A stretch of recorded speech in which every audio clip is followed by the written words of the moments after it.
Nurse Rin here and welcome back to our channel. So today's video is all about the Hygiene Blessing of Sprout Enriched Serum. Hygiene Blessing of Sprout Enriched Serum, a silky serum containing the concentrated nutrients of sprouts that enables flowers to bloom, to promote anti-wrinkle care and improve complexion of lackluster skin. So this is what it looks like, guys. It comes in this very simple box. Once you open it, you'll get the serum mismo. So ito yung pinaka-serum. So it's in a glass container na frosted and it comes with a dropper, which is really good kasi, diba, ayan. So very hygienic and nakaka-avoid tayo ng pagkakaroon ng spillage. This one contains 30 ml of product and it also has a rainforest scent to it, which is very mild and very pleasing. So this is what the serum looks like. As you guys can see, it's a silky pearl beige serum. So this hygiene serum, guys, is a vegan serum which contains 3 key ingredients to it. So number 1 is the Sprout 4 complex, which is known for its moisturizing effect on the skin. Aside from that, it also has a omega-3 fatty acid, which is great for reducing inflammation on the skin. It also helps our skin from developing further skin problems such as acne or pimple breakouts. Number 2, Lotus. So Lotus contains vitamin C, B-complex, and antioxidants, which are really great for our skin.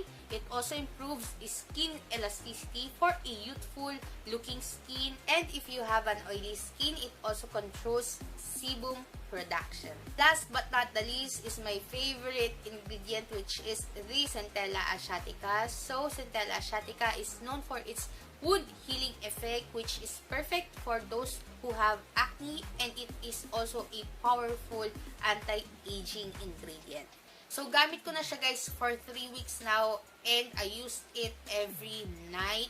Like, hindi talaga ako nag-miss ng paglagay sa kanya. So once I applied it on my face, ayan, nafe-feel ko yung pagka-silky nung serum mismo. And also, gustong-gusto ko yung scent niya na napaka-mild lang pero ang refreshing nung scent.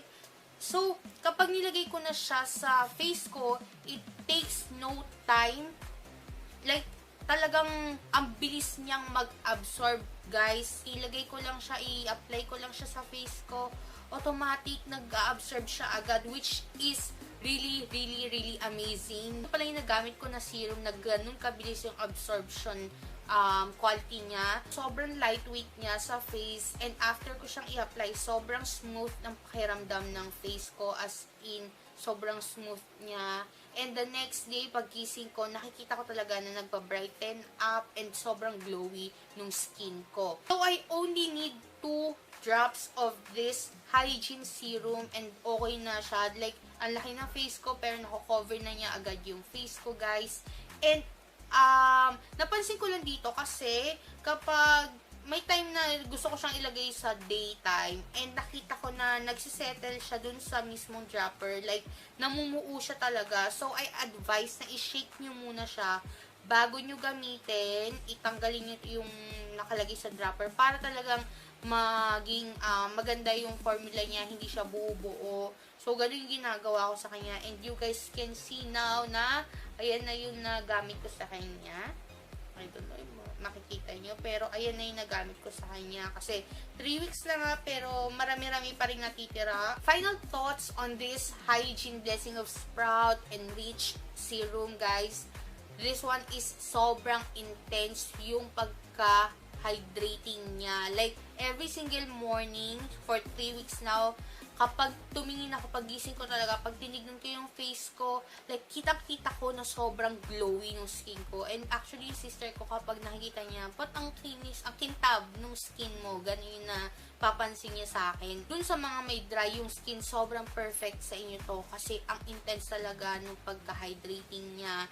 And aside from that, yung mga gusto ng mga anti-aging products, this one is perfect din sa inyo. Itong Blessing of Sprout Enriched serum kasi nga yung kanyang mga ingredients ay mostly pang pang anti-aging and pang moisturize ng skin. So you guys know that I have a very acne prone skin and sobrang sensitive din ng skin ko. Pero with this one, hindi naman ako nagkaroon ng breakouts, hindi naman ako nagkaroon ng irritation sa skin. Though last week nagkaroon ako ng period, and guys, kapag nagkakaroon ng period, nagkakaroon din ako ng pimples. Dahil sa hormonal imbalance naman yun, guys.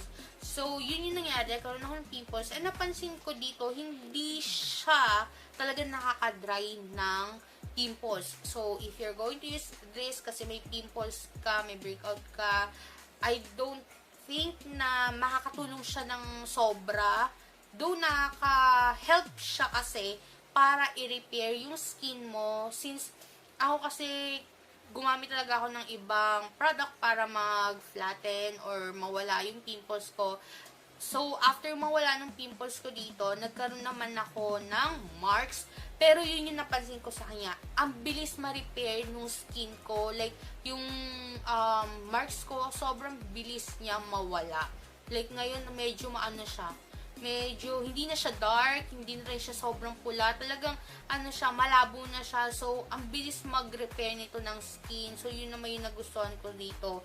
So, kung meron ka mga dark spots ganyan, I think this one is a perfect serum din para maka-help mag-heal ng mabilis and mag-repair ng skin mo talaga.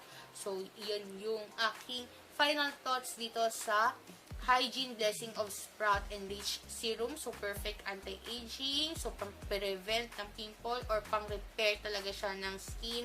Perfect sa mga dry skin dahil it's intensely hydrating serum. So, if you guys are interested with the Hygiene Blessing of Sprout and Reach Serum, ilalagay ko yung link sa description box below ng Manila Influencer and also ng Hygiene Cosmetics para malaman nyo kung saan nyo sila pwedeng i-purchase. And that's it guys for this review. Thank you so much for watching. If nakatulong ang review na ito sa inyo, don't forget to give this video a thumbs up, subscribe to my channel, and click the notification bell button below para ma-notify ka every time may bago akong upload. See you on my next one, Rangers. Bye!